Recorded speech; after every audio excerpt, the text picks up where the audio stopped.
¿Por qué el nombre? Paz, justicia e instituciones sólidas. Porque esto es lo que persigue el objetivo 16 de los 17 objetivos de desarrollo sostenible. Y este objetivo presenta, perdón, se está pasando la presentación. Este objetivo de desarrollo presenta un reto para todos aquellos que pensamos, bueno, ¿puede haber un mundo con justicia si no hay paz? ¿Puede haber un mundo con paz si no hay justicia? ¿Puede haber un mundo con desarrollo si no hay justicia y no hay paz? Entonces, cuando hablamos de paz y de justicia, no solamente estamos hablando de ideales, sí, esto se mueve solo, está vivo, parece. Pero no solamente hablamos de paz y de justicia como ideales, sino estamos hablando de las bases del desarrollo. Cualquier persona que quiere emprender una carrera profesional, que quiere formar una familia, que quiere generar una empresa, necesita como mínimo condiciones de paz. Cualquier comunidad que quiere hacer planes a futuro, cualquier país que quiere alcanzar metas para sus ciudadanos, necesita condiciones de paz. Y estas condiciones son importantes porque tenemos un mundo en el cual todavía no hay paz. Pareciera que lo que Naciones Unidas se propuso después de la Segunda Guerra Mundial, que es crear una institución para evitar que la guerra vuelva a repetirse, todavía es una tarea pendiente, ¿no?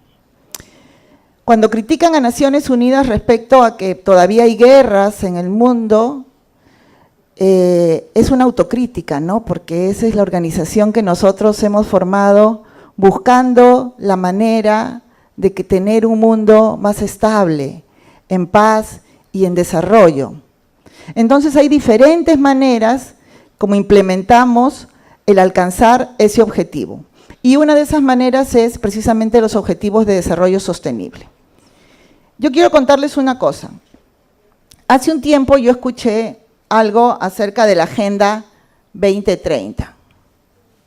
Me dirán que soy lenta, pero me costó entender que hablaban del 2030. Ah, es una agenda al 2030, por eso se llamaba 2030. ¿Por qué? Porque cuando nosotros fijamos los objetivos de desarrollo del milenio en el año 2000, nos pusimos como meta el 2015. Y claro, cuando en el 2015 dijimos, ya, vamos a evaluar si alcanzamos nuestros objetivos, pensamos, ¿y ahora qué viene para adelante? Y entonces nos pusimos una agenda para 15 años más. ¿Qué significa tener una agenda para el 2030? Significa una serie de cosas que tenemos que hacer para que en el 2030 el mundo sea un mundo mejor. ¿Y quiénes son los que tienen que hacer esas cosas? ¿La gente que trabaja en Naciones Unidas? No. Para que esas cosas se consigan, todos, absolutamente todos, tenemos trabajo que hacer. Naciones Unidas es, como ustedes saben, como una especie de club gigante en el cual los países del mundo son socios. Y Perú no solamente es socio fundador. Hola Raquelita. Qué gusto ver caras conocidas y caras que no veía hace tiempo. Entonces, cuando Perú se compromete y dice, nosotros vamos a implementar los objetivos de desarrollo del milenio o vamos a implementar los objetivos de desarrollo sostenible, lo que está diciendo es los peruanos, desde su gobierno, desde las instituciones públicas, pero también desde la sociedad civil, desde las empresas, desde las universidades, desde el Congreso, desde estos foros, todos vamos a informarnos y vamos a trabajar por hacer un mundo mejor. Y este mundo mejor, lo que llamamos la Agenda 2030, está caracterizado por algunas cosas que queremos conseguir. Ahí están el resumen de lo que queremos conseguir. 5 cosas.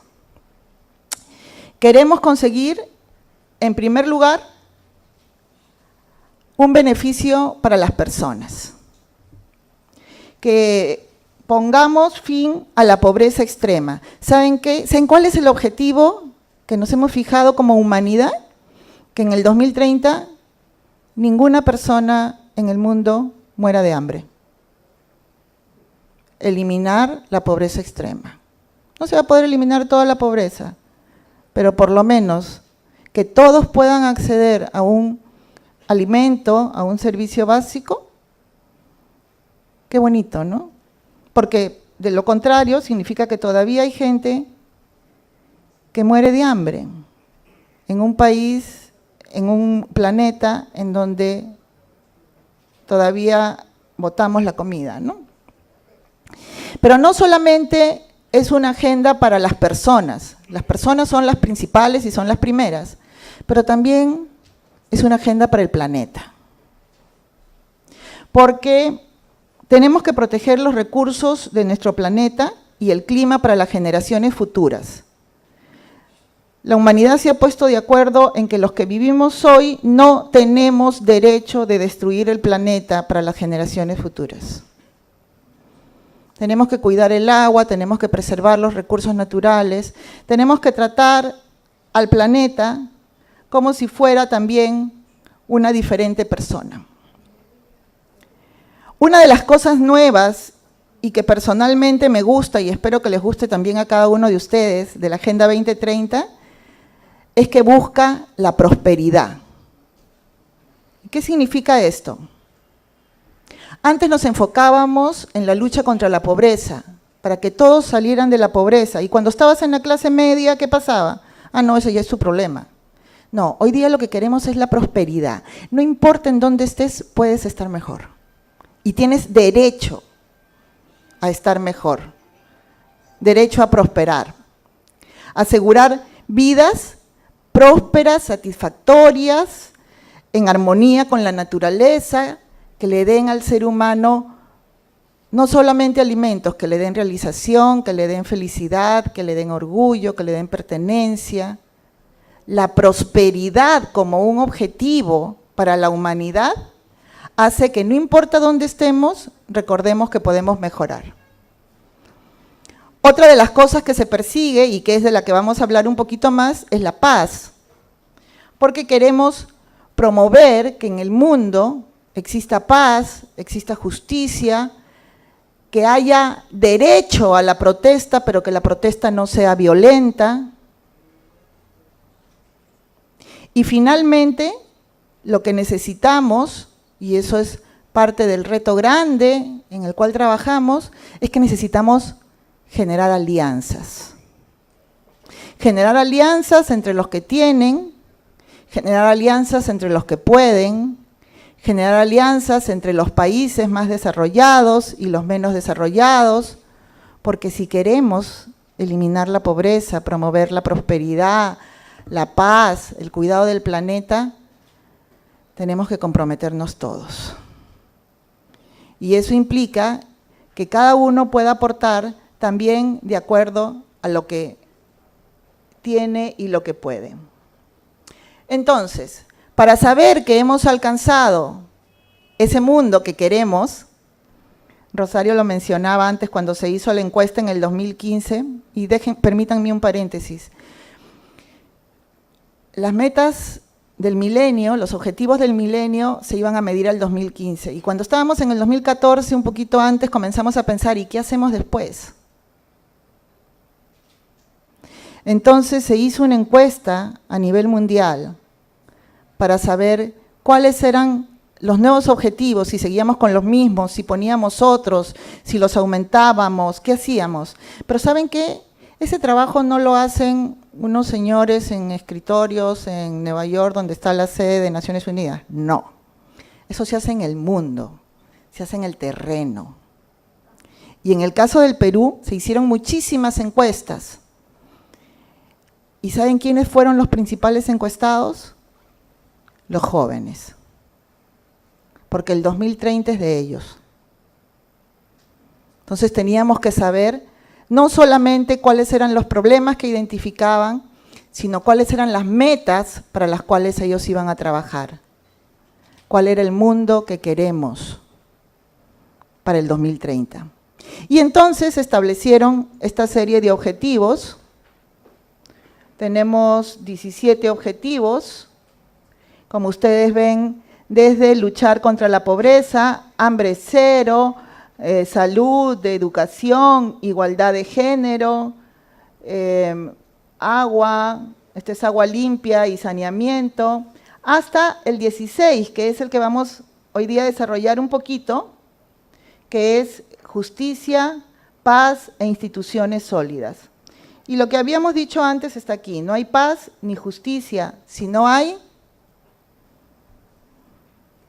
compromiso, trabajo de cada uno de nosotros.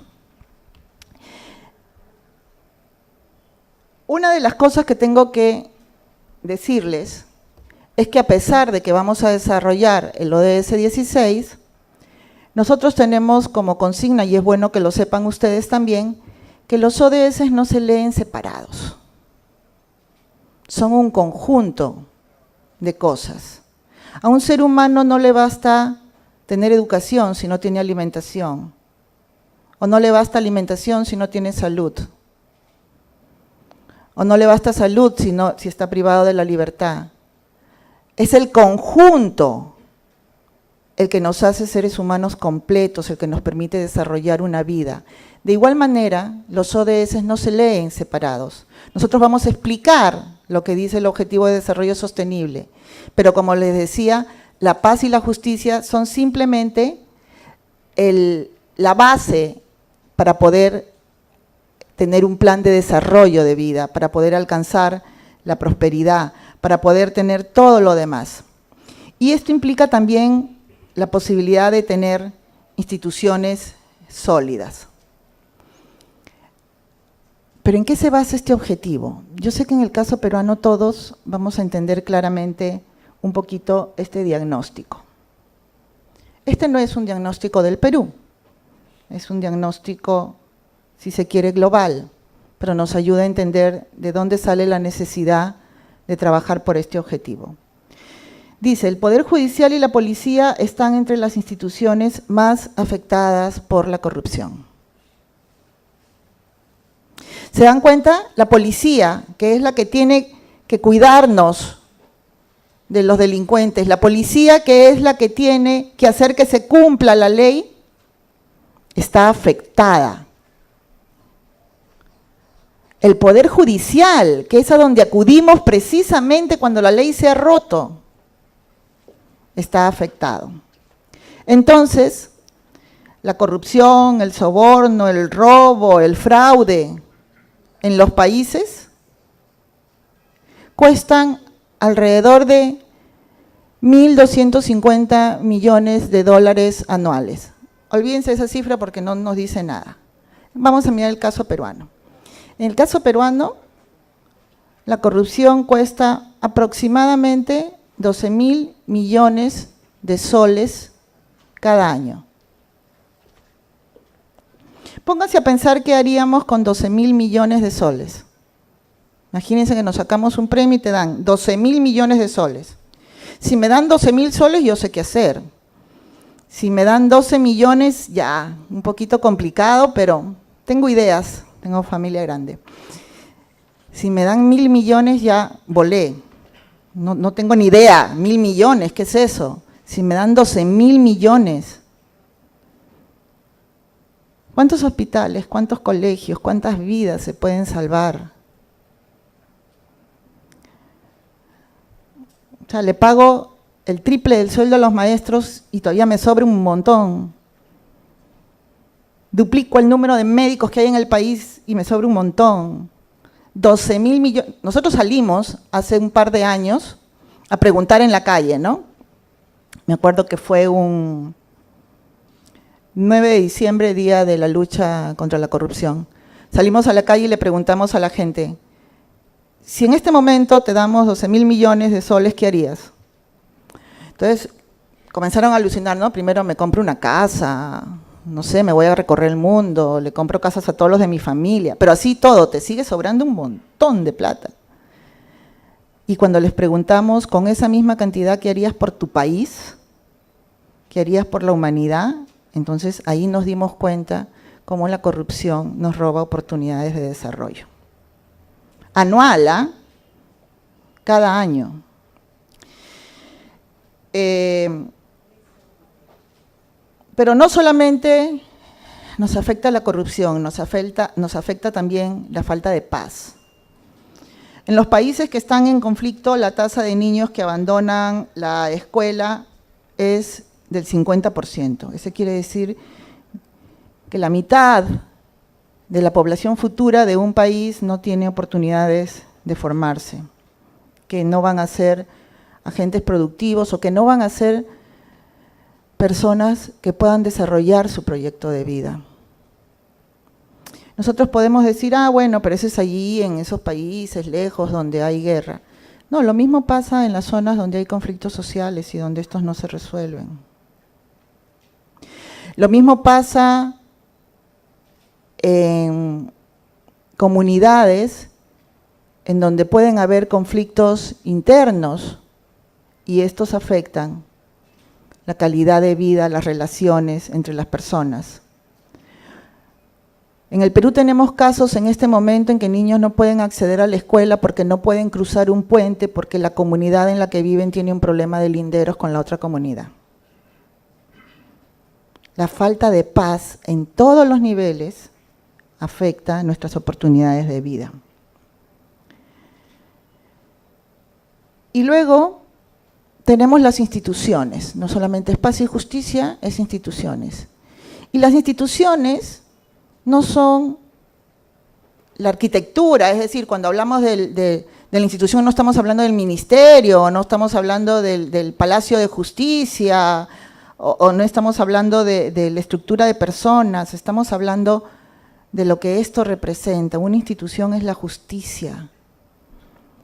Perú está entre las poblaciones que menos confianza tienen en sus instituciones.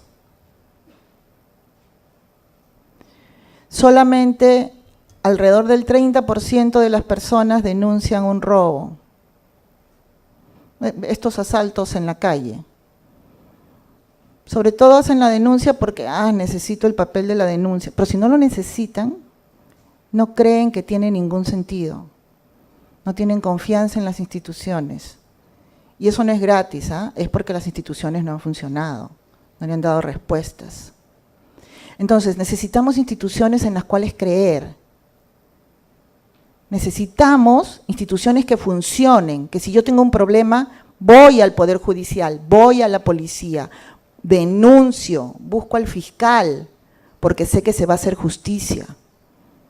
Porque sé que lo que me quitaron va a ser devuelto o va a ser reparado.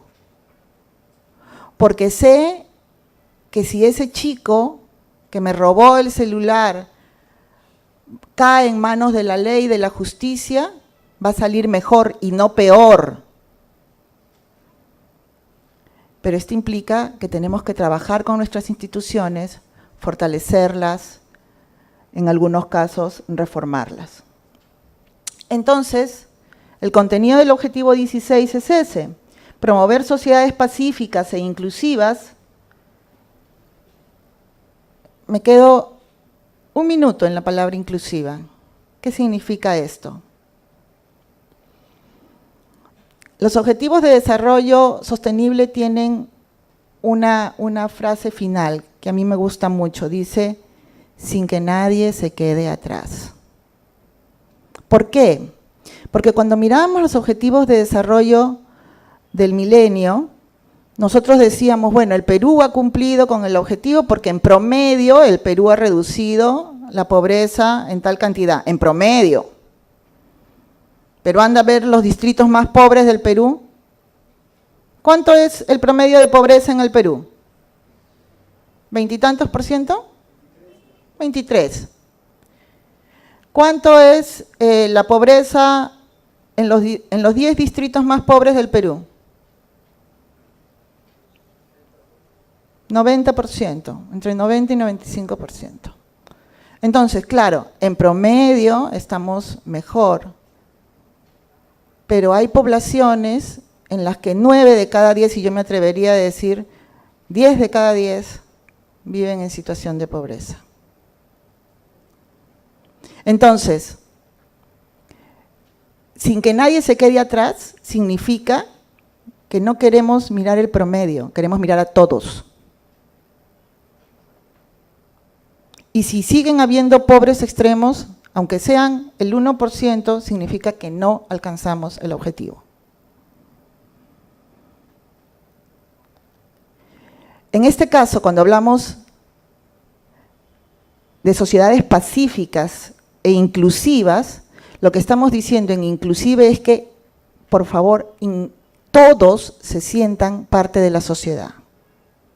Que no importa si eres hombre, si eres mujer, si eres joven, si eres anciano, si tienes una discapacidad, si eres de otra raza, si hablas otro idioma, todos estamos incluidos, sin que nadie se quede atrás. Hoy en la mañana tuve una reunión con un grupo de personas que viven en situación de discapacidad y estábamos analizando unas normas de Naciones Unidas y recordamos una cosa que es importante para todos nosotros aquí y para toda la humanidad. Recordar que la discapacidad o la situación de discapacidad no es una situación ajena. Ay, pobrecito, pero yo estoy bien.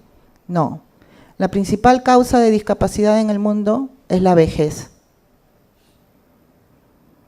Y todos en algún momento, esperemos, vamos a llegar a ser viejitos y es posible que necesitemos una ayuda. Por eso queremos sociedades inclusivas que estén pensadas para todos y no solamente para algunos, que nos den oportunidades a todos. Y pacíficas, inclusivas, ¿para qué? Para el desarrollo sostenible. No para tener un modelo de desarrollo que pronto va a agotar nuestros recursos o que no va a durar. No, que sea sostenible, que nos permita tener un mundo sostenible. Facilitar el acceso a la justicia para todos y crear instituciones eficaces, responsables e inclusivas. Lo del acceso a la justicia es importante porque no solamente necesitamos tener un juzgado, necesitamos además poder acceder geográficamente a ese juzgado. Si yo vivo muy lejos, si no puedo, necesitamos también acceder económicamente a ese juzgado. Si yo no puedo pagar para la administración de justicia, necesitamos además acceder culturalmente a ese juzgado, que me hablen en mi idioma. ¿Ustedes se imaginan lo terrible que es que nos juzguen en otro idioma?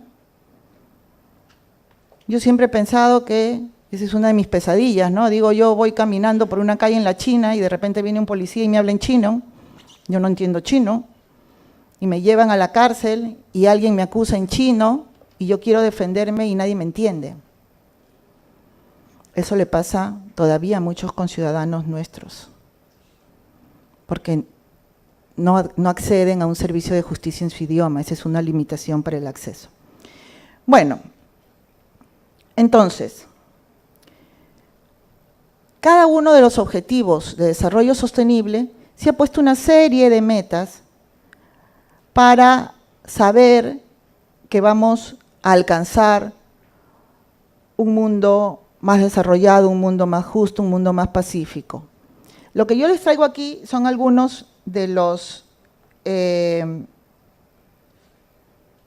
indicadores que nos ayudan a alcanzar esas metas y que pueden tener mayor o menor relación con la realidad que vivimos nosotros, porque son globales. Entonces, por ejemplo, nos dice reducir considerablemente todas las formas de violencia y las tasas de mortalidad conexas en todo el mundo. ¿Cuál es la principal forma de violencia en el Perú? La violencia doméstica. violencia de género, violencia de esposos a esposas, de parejas, violencia de padres a hijos, inclusive entre hermanos. La violencia doméstica es la primera causa de violencia en el Perú. ¿Cuál es la primera causa de muerte en el Perú? No es el cáncer, no es un ataque cardíaco, accidentes de tránsito, que también es una forma de muerte violenta. Y eso está conectado a tasas de mortalidad. Miren, hace poco tuvimos un experto que nos dijo, en el Perú también porque la tasa de muertos, ¿cómo es? Muerte violenta o homicidio por 10.000, ¿no? Digamos, está en una tasa, para no entrar a discutir con el Ministerio del Interior que tiene otras tasas, digamos que es una tasa bastante baja para comparación de los otros países de América. En países sobre todo de Centroamérica, como Guatemala, Nicaragua, El Salvador, tienen tasas, Nicaragua no tanto, Guatemala, El Salvador tienen tasas muy altas. Y nosotros decimos, no, felizmente que en el Perú estamos bien en promedio. Porque si estamos en Tumbes, las tasas son iguales que las zonas más violentas. América Latina tiene dos características, o tres. La primera es que ha sido la región que ha tenido los mejores resultados macroeconómicos en los últimos 2 decenios. Nos ha ido muy bien en resultados macroeconómicos, toda América Latina. Las otras dos características son que somos la región más desigual del mundo, donde los ricos son más ricos y los pobres son más pobres. Hay mucha más diferencia, mucha más brecha que en otras regiones. Y lo peor de todo es que somos la región más violenta del mundo. Los niveles de violencia que hay en América Latina no los hay, ni en África, ni en Asia, ni en Europa, ni en Oceanía.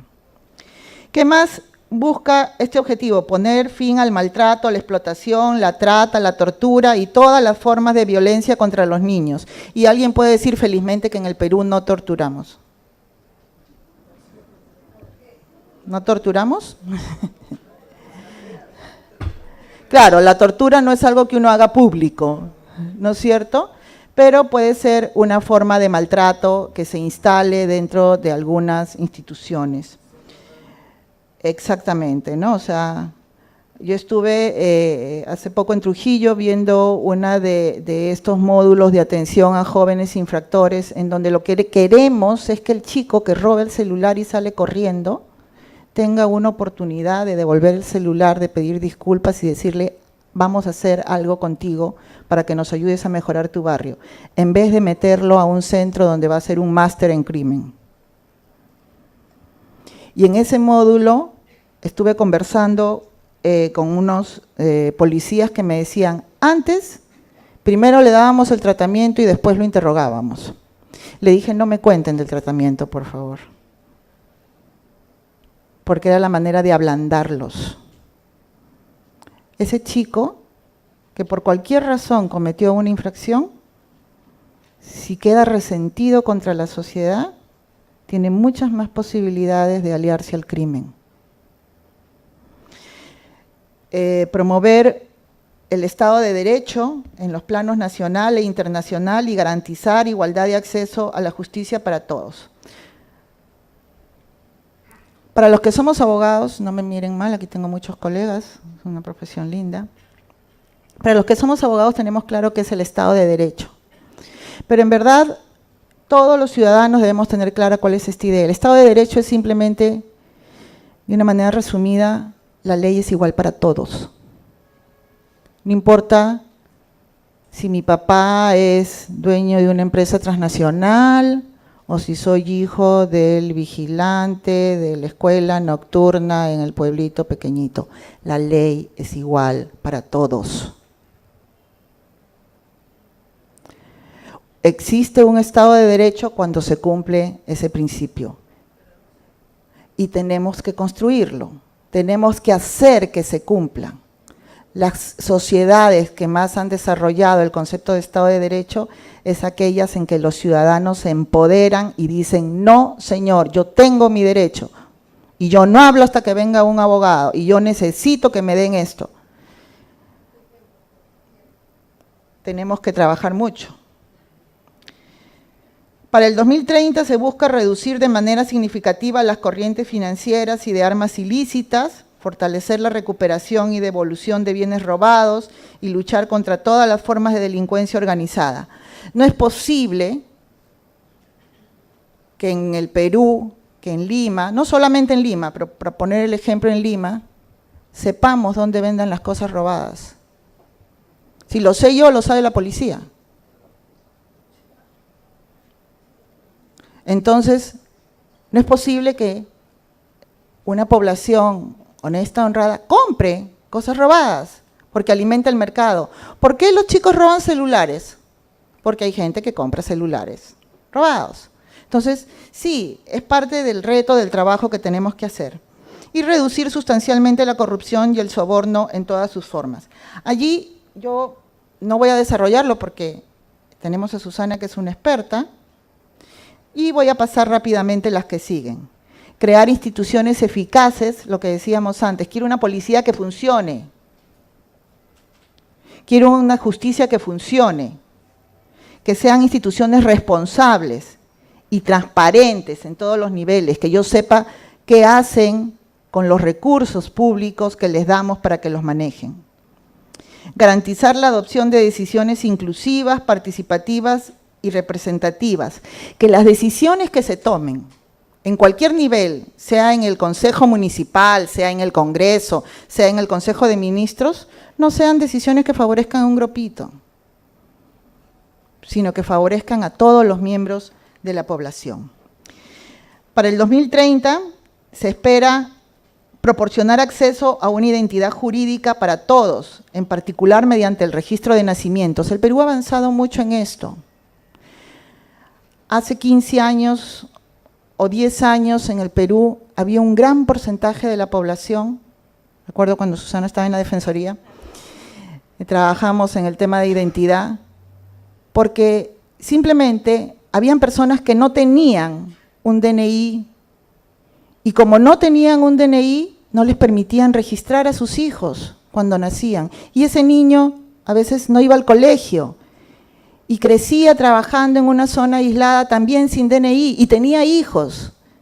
Y esto se iba ampliando, ampliando, ampliando. El país ha avanzado mucho, pero todavía tenemos en el mundo un reto grande sobre el registro de nacimientos. Garantizar el acceso público a la información y proteger las libertades fundamentales, fortalecer las instituciones nacionales, incluso mediante la cooperación internacional, para prevenir la violencia y combatir el terrorismo y la delincuencia, y promover y aplicar leyes y políticas no discriminatorias en favor del desarrollo sostenible, que nos permitan que todos y todas gocemos de esos resultados. Aquí hay un ejemplo. Les traje porque a veces cuando vemos el tema de paz, de justicia, de instituciones, nos parece una cosa fría, alejada. No. Cuando vemos el tema de conflictividad, por ejemplo, y lo cruzamos con un tema de género, nos damos cuenta que la guerra, las situaciones de violencia, las situaciones de conflictividad, afectan diferente a los hombres y a las mujeres. Y nosotros en el Perú hemos tenido una guerra, por llamarlo de esa manera, un conflicto, como quieran, producido por el terrorismo durante muchos años. Y afectan distinto a los hombres y a las mujeres.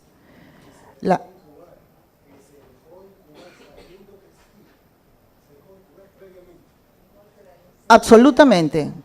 La historia lo que dice es que cuando los gobernantes solamente piensan en su periodo de gobierno y no miran a largo plazo, dejan que los malestares puedan ir creciendo, ¿no? ¿Y qué pasa con los hombres? Lamentablemente, las principales víctimas de una guerra son los hombres. En la mayoría de los casos son los combatientes y en la mayoría de los casos son los primeros muertos. ¿Pero eso qué significa? Que las mujeres asumen la responsabilidad de lo que queda,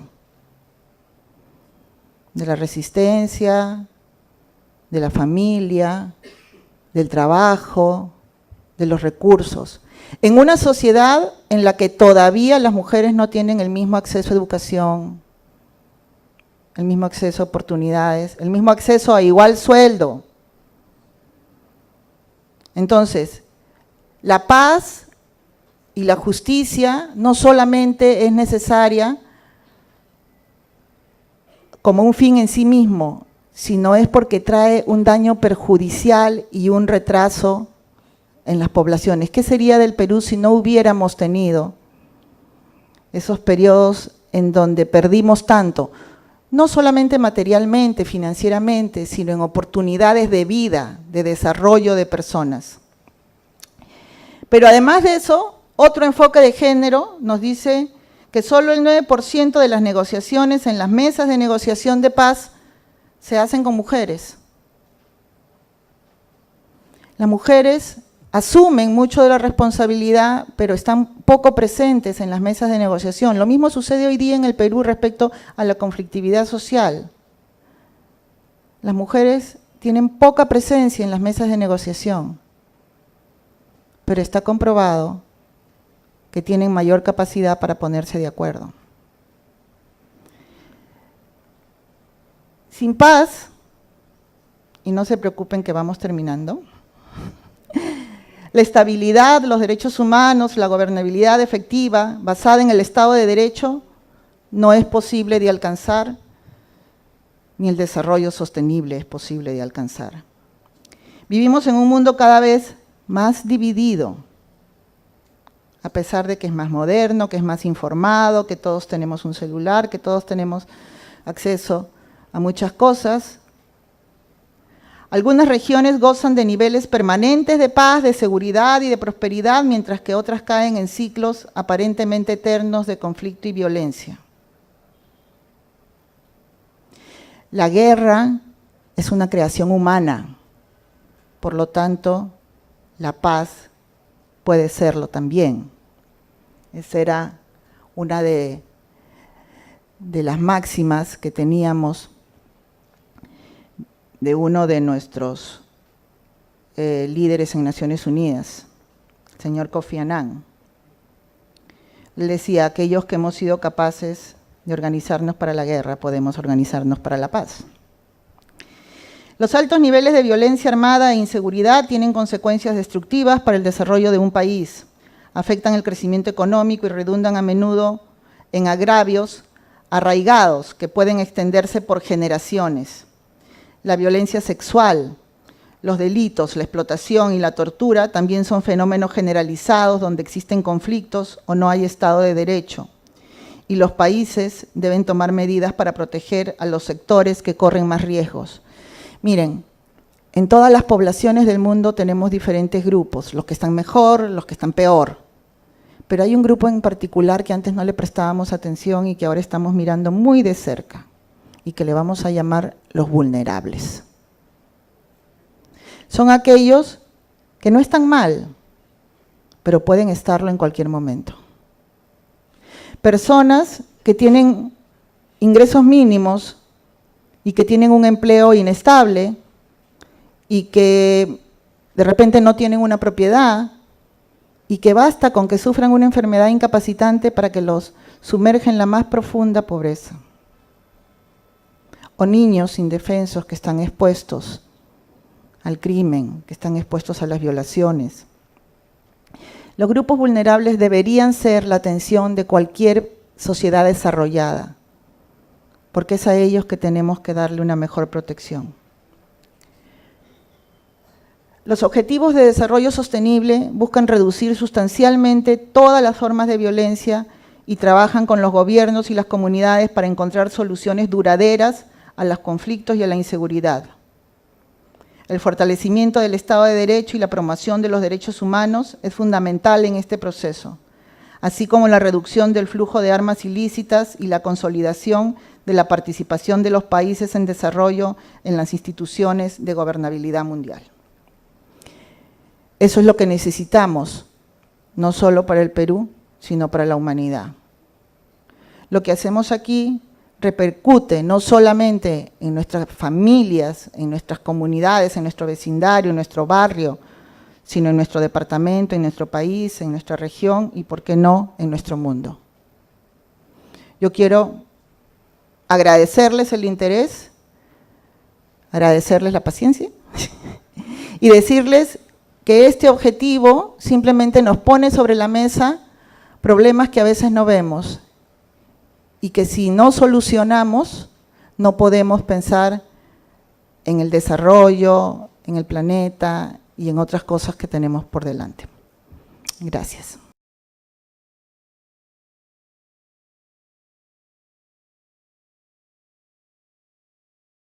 Entonces, en la presentación de hoy vamos a ver 3 puntos. Uno primero, la situación de la corrupción en el país, en dónde está y cómo se da. ¿Cuáles son las consecuencias e impacto en la corrupción que tiene mucho que ver con las posibilidades, cómo nos resta posibilidades para el desarrollo, para la democracia, para la institucionalidad, para salir de la pobreza, que son los temas que hoy Leonor nos ha planteado? Y finalmente, ¿cuáles son los mecanismos institucionales anticorrupción? Lo primero, ¿cuál es la situación de la corrupción en el país? ¿En dónde está?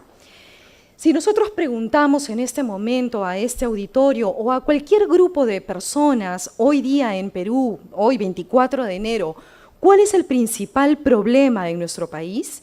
Y sin duda uno de los principales problemas que la gente va a responder, que nuestros conciudadanos van a responder, es la corrupción.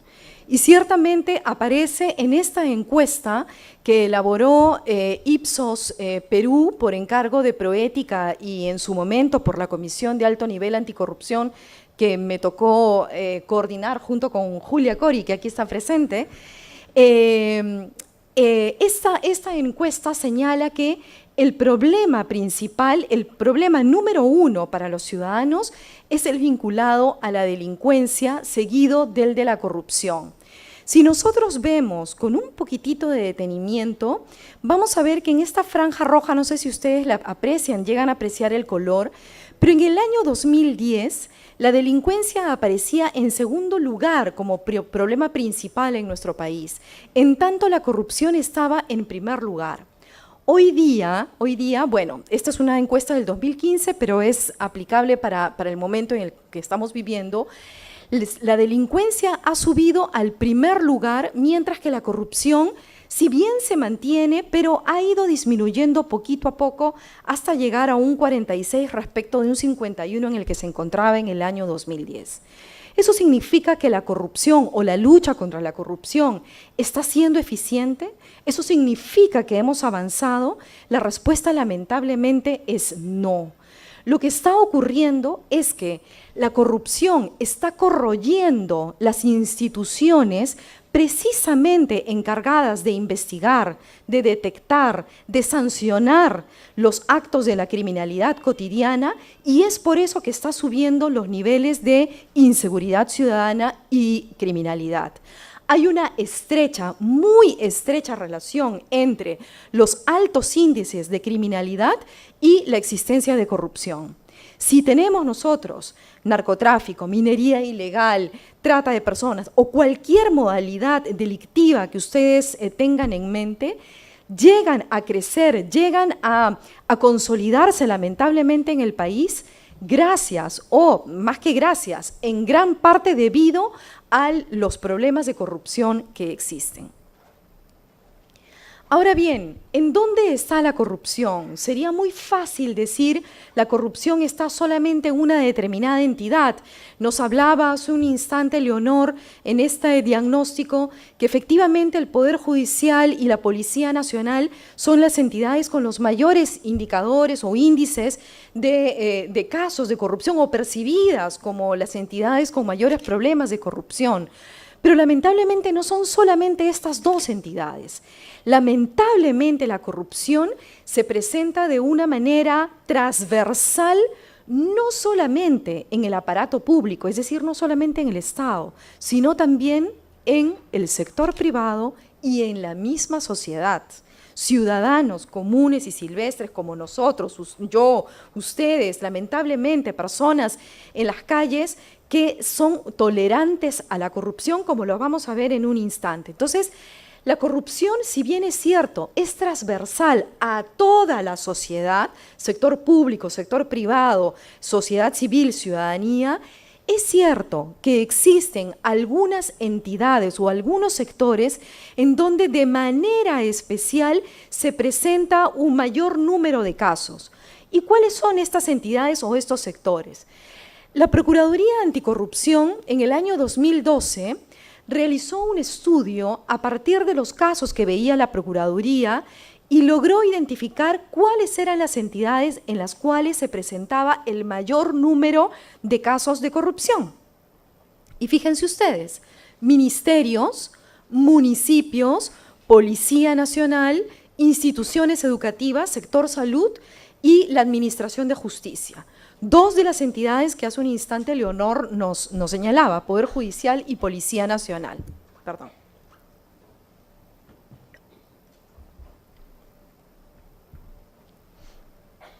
Ahora bien, ¿cómo se manifiesta la corrupción? La corrupción lamentablemente no es un fenómeno homogéneo que solamente se da a través de las coimas en la policía o de repente en casos de macrocorrupción. Se presenta de distintas maneras, a través de la apropiación de los bienes del Estado, a través del pago de un soborno, a través de la influencia indebida ante un funcionario público, a través del abuso del poder, a través de no ser lo suficientemente transparente. Hay distintas formas en que se manifiesta la corrupción. Y no solamente está en un nivel alto, sino también en un nivel medio y en un nivel bajo. Y esto determina que haya en nuestro país distintas manifestaciones que van de lo que es la macrocorrupción hasta la microcorrupción. También la Procuraduría Anticorrupción elaboró, sobre la base de los casos que tenía, una clasificación de cómo la corrupción se presenta en nuestro país. Tenemos macrocorrupción o gran corrupción, que es cuando hay casos de corrupción en donde están involucradas grandes cantidades de dinero o están involucrados altos funcionarios, o también hay una organización, hay una cooptación del poder, o también vinculados a favores políticos, y ciertamente cuando tienen estos un gran impacto mediático. Esto es lo que comúnmente denominamos gran corrupción. Pero la gran corrupción, dentro del total de los casos de corrupción que se dan en nuestro país, solo representan el 13,7%. Ciertamente, y si ustedes ven en este pie, en esta torta, es el porcentaje más reducido de casos. Los de gran corrupción son los más reducidos, en números son los menos, pero seguramente en impacto mediático son mucho más grandes. Y en impacto también económico es también enorme la forma en que puede hacer daño no solamente a la economía doméstica, sino a la macroeconomía de un país. Luego tenemos los casos que caen en lo que es la mediana corrupción, que son los casos que se dan, o los casos de corrupción que se dan más en el ámbito administrativo, en la logística, en el área de administración, que involucran a funcionarios medios. Pero luego tenemos los casos de pequeña corrupción. Si ustedes ven aquí, nosotros sumamos estos dos bloques, suman el 63,8%. Es decir, en nuestro país, el 63,8% de los casos de corrupción son microcorrupción. ¿Qué supone la microcorrupción? Pequeñas sumas de dinero, estamos hablando de 500, 100 soles, 10 soles, una gaseosa también puede ser, actos individuales normalmente. Corrupción es lo que se denomina corrupción administrativa. Y bueno, aquí no son altos funcionarios, sino al contrario, son funcionarios o servidores de menor rango por lo general, ¿no? Entonces, En algunos casos, en algunas circunstancias, muchas personas, cuando estábamos en la presidencia del Consejo de Ministros, muchas veces nos han preguntado o hemos conversado en distintos espacios académicos, teóricos, ¿qué cosa es lo que debemos priorizar como país? ¿Trabajar para combatir la gran corrupción o la pequeña corrupción? Cada una de ellas, tanto la gran corrupción como la pequeña corrupción, requieren de enfoques distintos, metodologías distintas.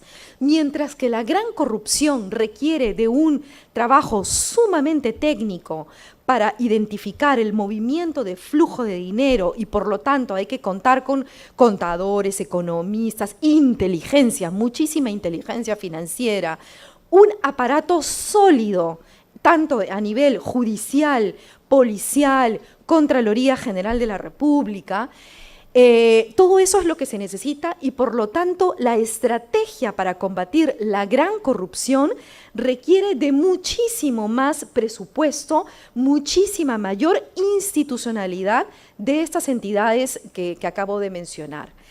En cambio, la pequeña corrupción requiere otros mecanismos.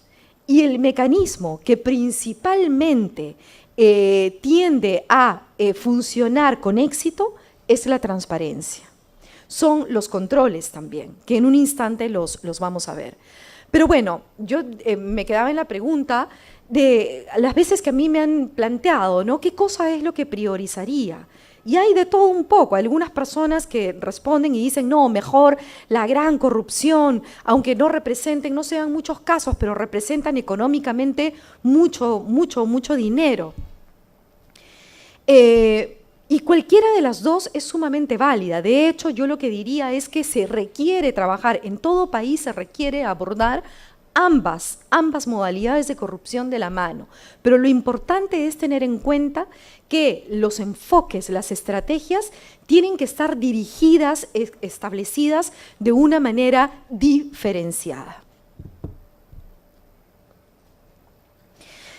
En la encuesta que hace un instante les mencionaba, se revela que los casos de corrupción, o sea, cómo se manifiesta principalmente los casos de corrupción. Y bueno, creo que es bastante obvio, ¿no? Pero lo que se manifiesta en esta encuesta son los procesos, principalmente los procesos de compra del Estado, contrataciones, licitaciones, así como los trámites administrativos, licencias, autorizaciones, etcétera. Lo curioso es que si nosotros nos quedamos con el primero, este básicamente responde a la lógica de la macrocorrupción. Es ahí, en los procesos de las grandes contrataciones del Estado, en donde, como hemos visto y estamos viendo el día de hoy con lo que ha pasado con estas empresas brasileras, lo que ha habido es un concierto de voluntades de altos funcionarios con empresas sumamente grandes para sacarle la vuelta al Estado y perjudicar así el erario nacional. Pero lo otro, lo que son los trámites administrativos, aquí es principalmente donde se da la mediana y la pequeña corrupción, que es en la licencia, en las autorizaciones, una licencia que uno va a sacar y le cobran algo por obtener, para sacarlo más rápido o para evitar que le hagan algún tipo de problema. Es ahí donde se pagan estos o se dan estas aceitadas, como se dice coloquialmente, ¿no? Las coimisiones, ¿no?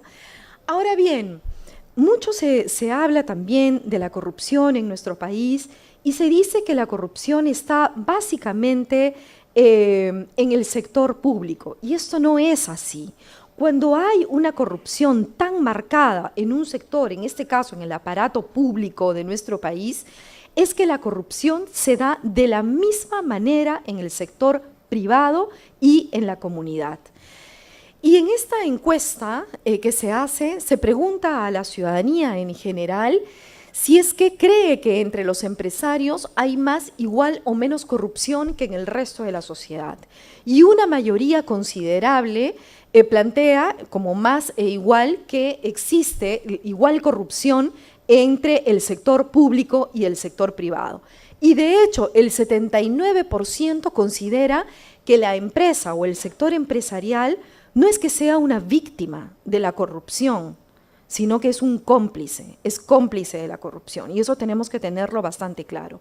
No es que la corrupción empiece en uno o en otro sector. Creo que no es momento de echar responsabilidades o tratar de trasladar responsabilidades. La responsabilidad es de dos, es una responsabilidad compartida, tanto el que da como el que recibe, como el que ofrece, facilita, da lugar, en fin, como quieran ustedes, en los verbos que ustedes quieran encontrar, ¿no? En esta encuesta también es interesante, ¿no? Porque en la relación empresa-estado, los mismos empresarios, ojo, esta es una encuesta que se aplica a los mismos empresarios, grandes empresarios además, se pregunta cuáles son los sectores económicos más vulnerables a la corrupción, es decir, donde hay mayores posibilidades que se dé actos de corrupción o donde se dan actos de corrupción. Y los mismos empresarios responden que es el área o el sector construcción y energía, petróleo y gas, que es justamente los temas que hoy día también estamos viendo. Entonces, se requiere particularmente en estos sectores poner mayores controles de transparencia, de rendición de cuentas, perdón, participación ciudadana, transparencia, en fin, controles, para evitar o reducir, mejor dicho, las posibilidades de corrupción que se puedan dar en estos sectores. Ahora bien, ¿qué pasa con nosotros como ciudadanos? A veces yo pregunto, ¿estamos preparados como país para luchar contra la corrupción? Todos nosotros nos quejamos, mañana, tarde, noche, en todo momento, todos decimos, no es posible, ya no se puede con esta corrupción, es terrible. Sin embargo, cuando nos preguntamos o nos preguntan cosas cotidianas, no estoy hablando necesariamente del pago de una coima, pero sí facilitar, por ejemplo, que un funcionario favorezca a un pariente, a un amigo, no necesariamente tiene que haber el pago de una cantidad de dinero, simplemente un favor. Eso también es un caso o un acto de corrupción. O robar servicios públicos, esas pequeñas mentiras, darle la vuelta un poco a las reglas, a las normas. La pregunta es, ¿cuán tolerantes somos todos los peruanos respecto de la corrupción? Y miren ustedes esta diapositiva. Esta franja que está aquí, que no sé si distingan el color, pero era verde, bueno, es mostaza se ve, ¿no? Bueno, era verde. Aquí está aquellas personas que están dentro de un 6% que conforman nuestra sociedad, que dicen tener una alta tolerancia a la corrupción. Es decir, están dispuestos a algún momento pagar una coima o favorecer a algún funcionario o algún familiar pagando alguna suma de dinero, en fin, cualquier modalidad de corrupción que se nos pueda venir a la mente, ¿ok? Y en algún momento estas personas, pues, eventualmente van a ser sorprendidas en uno de estos hechos. Aún en estas personas que presentan una alta tolerancia a la corrupción, aún cuando existan mecanismos de supervisión, hayan mecanismos de transparencia, mecanismos de control, estas personas van a buscar la forma de sacarle la vuelta a la ley, al sistema, para poder lograr sus propósitos a través de la corrupción. Pero al otro extremo tenemos un porcentaje de 12, no sé si se ve acá el número, no se ve, ¿no? No sé por qué. 12, ¿no? Sí. Perdón. 22, perdóneme. 22% de nuestra sociedad que dice tener y se reconoce como personas que rechazan tajantemente la corrupción. Yo estoy segura que aquellas personas, todos ustedes que están aquí, que sacrifican una tarde para venir a aprender más sobre desarrollo, sostenibilidad, paz, para nuestro país, estoy segurísima que están dentro de este porcentaje del 22, de 22, ¿no? Y son personas que, aunque no existan, más bien, controles, mecanismos de supervisión, donde no exista, aunque no exista una cámara que nos esté grabando frente a un billete, jamás vamos nosotros a agarrarnos un dinero o a hacer algo que es indebido. El problema es este 72%. 72% de personas, con ciudadanos nuestros, que dicen tener una tolerancia media a la corrupción. ¿Y qué significa una tolerancia media? Son personas que no van a incurrir en un acto de corrupción propiamente dicho, no van a pagar una coima, porque van a tener temor que así como el señor Cuba, el señor Luyo, que el día de hoy están sus nombres por todas partes, puedan verse comprometidos en un escándalo mediático y salir en televisión, en los periódicos, en fin. No lo van a hacer, jamás. Pero si saben que su compañero lo está haciendo, no van a hacer absolutamente nada. Ese es el gran problema, en realidad, de nuestra sociedad, que somos muy permisivos con la corrupción, al punto de que aquí, en este 72%, se encuentran aquellas personas con esa frase famosa, mal frase, ¿no es cierto?, de no importa que robe con tal de que haga obra. Y somos sumamente tolerantes con ello. Y votamos inclusive por muchas personas y somos tolerantes y decimos, pobrecito, no, es que no ganaba mucho, en el Estado pagan poco, la sabe hacer, Pepe el Vivo y una serie de cosas.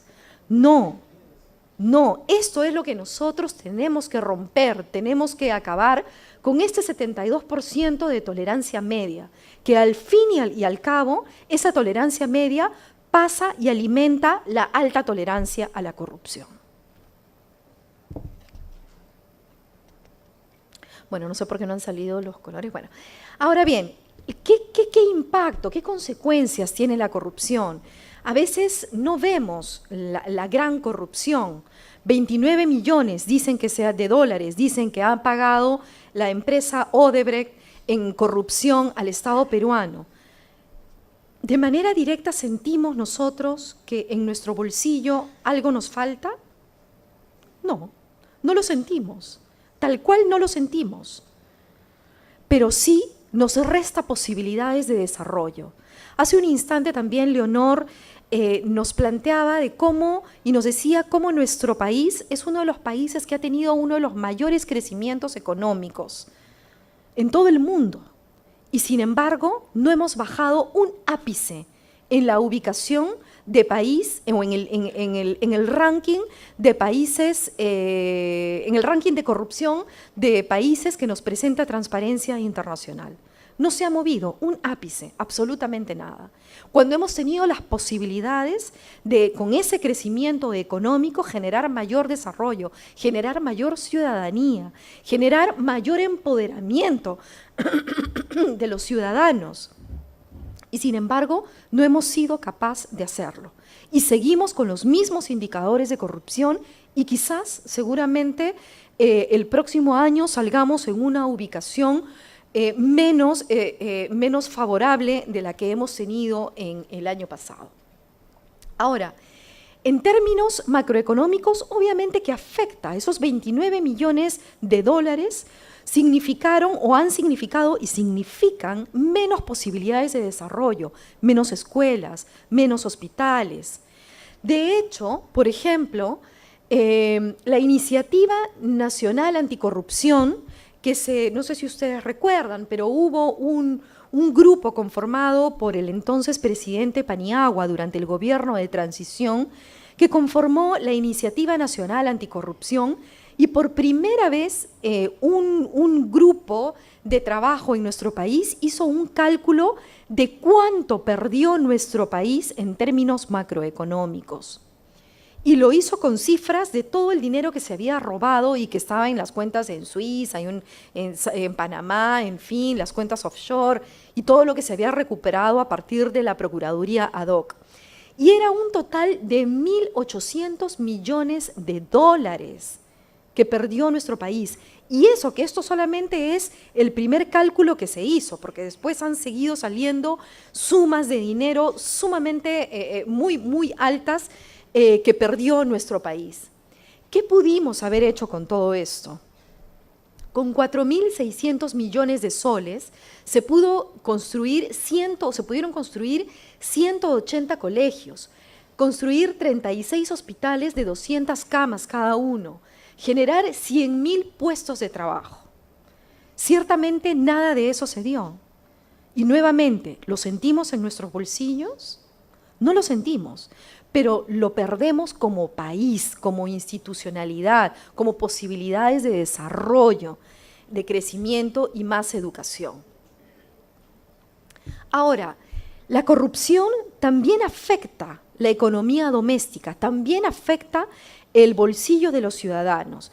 Hay un estudio muy interesante que yo siempre lo menciono porque me parece importante que más personas lo lean, y es un estudio que realizó el economista Gustavo Yamada de la Universidad del Pacífico, estaba del Banco Central, director del Banco Central de Reserva, en donde él decía que la pequeña corrupción, esa que hace un instante veíamos que representa el 63,8% de los casos de corrupción, esa pequeña corrupción, que es la que se da de manera más cotidiana, afecta principalmente a aquellos que menos recursos tienen, afecta a los más vulnerables, afecta de manera comparativa de una mayor manera a las personas que menos recursos tienen. De hecho, señala que en promedio el 5% de los ingresos de una familia de escasos recursos económicos se destina para el pago de corrupción,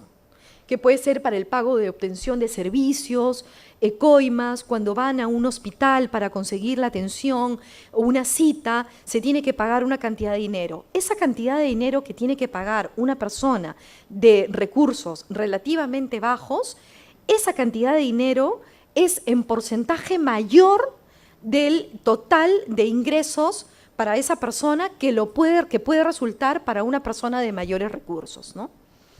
Ahora, además, la corrupción no solamente tiene efectos económicos en el ciudadano, en el bolsillo del ciudadano, sino también en la macroeconomía, como lo hemos mencionado, pero sobre todo que la corrupción afecta sensiblemente la legitimidad e institucionalidad de un país. Afecta en la confianza.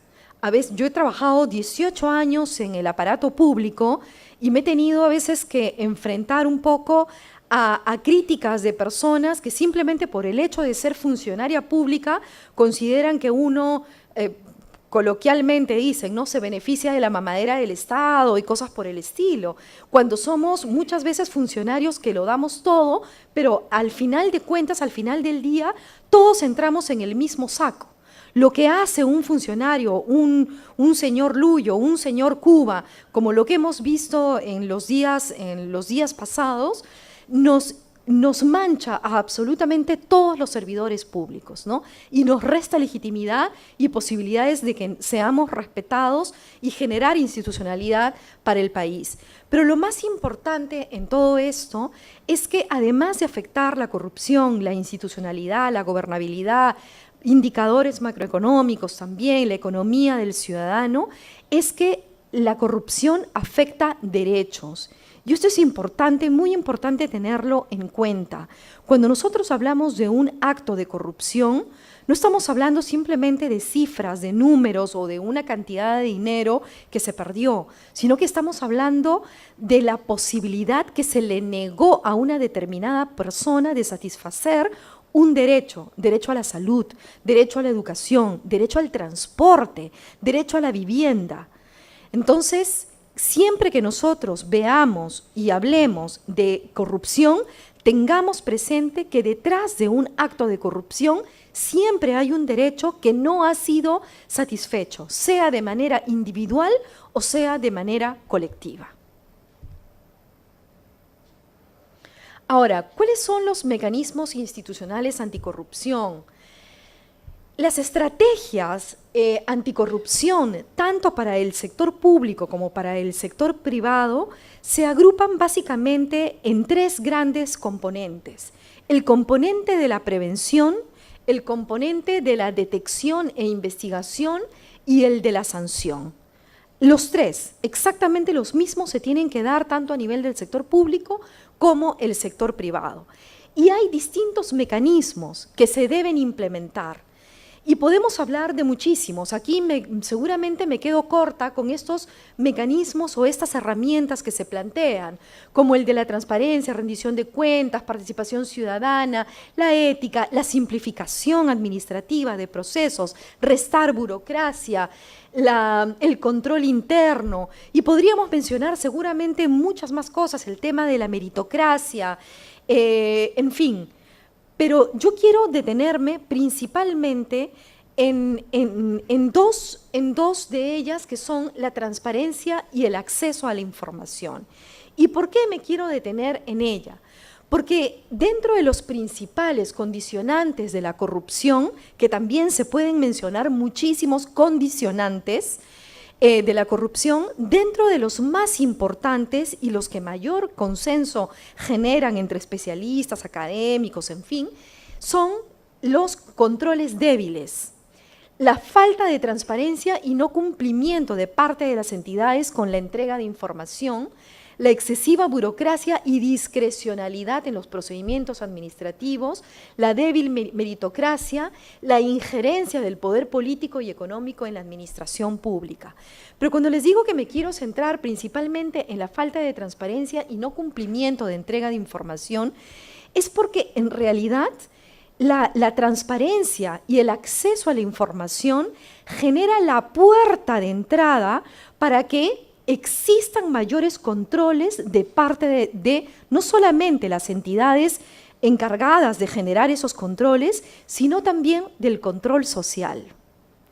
Mientras nosotros tengamos mayor transparencia y verdaderos mecanismos para asegurar que la información sea entregada a través de mecanismos de rendición de cuenta a los ciudadanos, estos ciudadanos debidamente empoderados van a estar en una mejor capacidad de exigirle a las entidades que están encargadas de ejercer estos controles, de que efectivamente ejerzan esos controles y hagan el trabajo que les corresponda. Porque si no lo hacen esas entidades, lo hacen los mismos ciudadanos. Lo hacen los mismos ciudadanos a través, por ejemplo, de los mecanismos de denuncia y los mecanismos de comunicación, difusión, medios de comunicación me refiero, ¿no? Entonces, la transparencia y el acceso a la información constituye la piedra angular en realidad dentro de los mecanismos de prevención, principalmente de prevención de la corrupción, pero también de investigación y también de sanción. Es importante que nosotros como ciudadanos, por ejemplo, tengamos información de qué pasó con un determinado caso. ¿Fue sancionado tal persona cuyo caso salió en los medios de comunicación hace 5 años? Sabemos nosotros los ciudadanos, a veces no les ha pasado que en algún momento ustedes escucharon un caso de corrupción en un medio de comunicación, una denuncia gravísima, y después de 5 años ustedes escuchan y dicen, oye, ¿verdad? Pero esto fue denunciado, ¿y qué pasó? ¿Ah? ¿Hubo efectivamente una sanción? Entonces es necesario que los ciudadanos sepamos, se brinde información para que se genere también una cultura de no impunidad y de control de parte de los ciudadanos respecto de los mecanismos de investigación y sanción que deben ejercer, las distintas entidades. Ahora bien, ¿qué estamos haciendo al respecto como país? Y con esto ya termino, y es que desde hace mucho tiempo en nuestro país, desde la Comisión de Alto Nivel Anticorrupción, desde la Secretaría de Gestión Pública de la Presidencia del Consejo de Ministros, donde ha trabajado Carlos Vilela también, se ha venido impulsando la creación de una autoridad para la transparencia que garantice que efectivamente las entidades cumplan con no solamente transparentar la información en sus portales, en sus páginas web, en los portales estándar de transparencia, sino también que cumplan con entregar la información que es solicitada por los ciudadanos. Y si bien es cierto, uno de los decretos legislativos, el último de los decretos legislativos, el 1352, crea la Autoridad para la Transparencia, lamentablemente, y yo aquí me tengo que sumar a las críticas que muchas personas, académicos, especialistas ya han formulado, que esta Autoridad para la Transparencia dista mucho en realidad de ser una verdadera autoridad y no genera, no garantiza mecanismos adecuados, idóneos para hacer que una determinada entidad cumpla con entregar información. De hecho, no le da los dientes, los mecanismos coercitivos para garantizar que esta transparencia se cumpla. Si no tenemos en nuestro país un verdadero mecanismo que garantice este principio, no estamos caminando nosotros a tener mecanismos adecuados de empoderamiento de la ciudadanía y por lo tanto de exigencia de mejorar los controles y obviamente de control social. Entonces, eso es algo que como ciudadanos debemos requerir a efectos de que se corrija esta situación que desde mi punto de vista es impostergable hacerlo. Y un segundo tema que yo quisiera plantear es que también es indispensable que en nuestro país se conozca qué intereses representan cada uno de los funcionarios públicos que en este momento nos representan tanto en el Ejecutivo como en el Legislativo o en cualquier instancia a nivel nacional de gobierno. Y esto se logra con una declaración jurada de intereses. Nosotros en nuestro país tenemos lo que es la declaración jurada de ingresos, bienes y rentas. Todo funcionario público, los congresistas, jueces de los distintos niveles, ministros, viceministros, secretarios generales, directores generales, todos los cargos de confianza tienen la obligación de presentar a la Contraloría General de la República una declaración jurada de cuánto es lo que nosotros ganamos, qué cosa tenemos, cuántos bienes tenemos, ¿para qué? Para efectos de saber con qué entro y con qué salgo. Si es que hay enriquecimiento ilícito a lo largo de los años en que yo he sido funcionario público. Y esto se da a nivel de las declaraciones juradas de ingresos, bienes y rentas, pero lamentablemente no se ha implementado todavía la declaración jurada de intereses. ¿Por qué? Porque es indispensable que los ciudadanos sepamos que determinado ministro representa eventualmente representa determinados intereses económicos y que si al momento de tomar una decisión en una determinada materia en la cual él ha tenido alguna vinculación, pues eso incurre en un conflicto de intereses. Y esto es indispensable. De hecho, la comisión presidencial de integridad que presidió el doctor Eduardo Vega, ex defensor del pueblo, fue una de las recomendaciones más importantes que más reiteró y que en su momento desde el Ejecutivo se planteó como un compromiso que se iba a cumplir. Y sin embargo, hasta la fecha no se ha dado y ya hemos terminado el tiempo o el periodo, el plazo para los decretos legislativos. Entonces, este es un pendiente para que así, de esa manera, todos los ciudadanos ejerzamos mayor control social respecto de los intereses que representa cada funcionario público. Hace muchos años, yo recuerdo, Julia debe acordarse también, estábamos nosotras en la CAN, en PCM, y hubo un escándalo porque se había nombrado en el Ministerio de Energía y Minas a un altísimo funcionario que era nada más y nada menos que dueño de varias concesiones mineras. Entonces, esta persona tenía la facultad, dentro de sus atribuciones, obviamente, y competencias, tenía la facultad de otorgar autorizaciones para efectos en el tema minero. Díganme si es que eso no constituye un conflicto de intereses. O lo mismo, si es que se trata de eventualmente un congresista que va a legislar sobre una materia en temas de salud cuando tiene de repente clínicas, es propietario de clínicas. Acá en el Congreso sí está establecida la declaración de los intereses que representan los congresistas, justamente para evitar esos conflictos de intereses. Pero esto no se da a nivel del Ejecutivo o a nivel del Poder Judicial, por ejemplo. Entonces, hay una obligación como funcionarios en determinados casos de inhibirse. No es de que no puedan ser funcionarios públicos, por supuesto que lo pueden ser, pero uno tiene que transparentar los intereses con los que uno llega a una determinada entidad. Si yo soy jefa de un área de logística y soy proveedora de repente a nivel municipal porque tengo mi empresa, mi imprenta, por ejemplo, y estoy se está lanzando un concurso para ver qué imprenta le presta servicios al ministerio en el cual yo estoy trabajando y se presenta esa imprenta a la cual yo represento intereses, eso es un conflicto. Entonces hay que transparentar la información y cómo a través de la declaración jurada de intereses, cosa que lamentablemente hasta ahora no se ha dado. Lo mismo con lo que es la transparencia de las gestiones de intereses, que es una cosa distinta. La gestión de intereses es lo que comúnmente se llama el lobby, ¿no es cierto?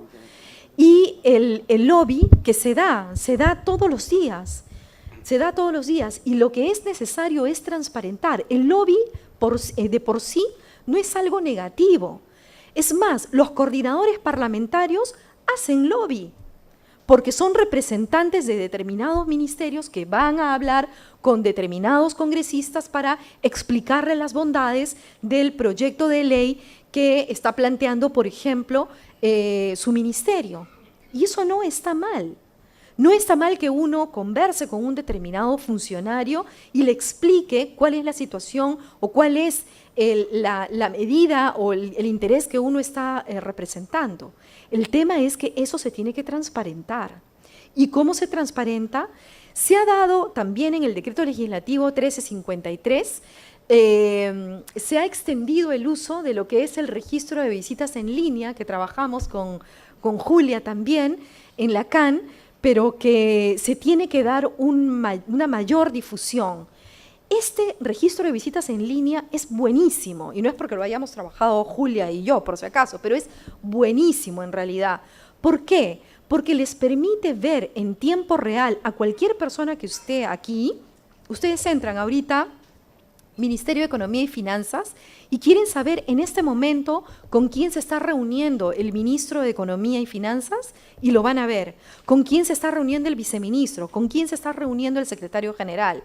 No importa si es un tema institucional, si es un tema personal, porque de repente puede ir la hermana por algún tema urgente, la esposa, no sé, o sea, puede ocurrir.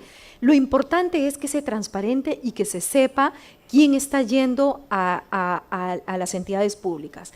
De hecho, gracias al registro de visitas en línea, durante los 5 años, en los 2 últimos años, ¿no?, hubo varios casos que salieron a la luz pública. Lo de Belaún del Ocio, por ejemplo, las visitas a Palacio de Gobierno salió gracias al registro de visitas en línea. Se supo que estaba visitando un determinado empresario Palacio de Gobierno. ¿Está mal que lo haga? No necesariamente, pero hay que explicar por qué, cuántas veces, para qué, a quiénes, qué relaciones había. Entonces, es simplemente un mecanismo para transparentar la eventual posibilidad de que haya una gestión indebida de intereses.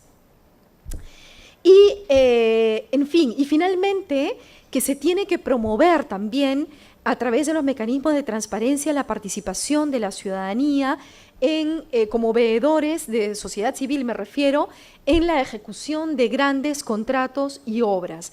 Yo creo que esto es indispensable. En México, por ejemplo, se hace, bueno, México no es el mejor ejemplo de país probo, sin duda, pero precisamente por los grandes escándalos que han habido también de corrupción, se implementó un mecanismo muy interesante que se llama el del testigo.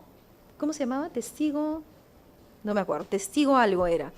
Pero esta figura del testigo, que es un ciudadano que es testigo de cómo se realiza toda la obra, Es un mecanismo muy interesante porque a partir de una cláusula o un compromiso antisoborno entre una gran empresa y una gran entidad, que están obviamente aplicables para grandes contratos, participa una entidad como testigo desde el principio hasta el final.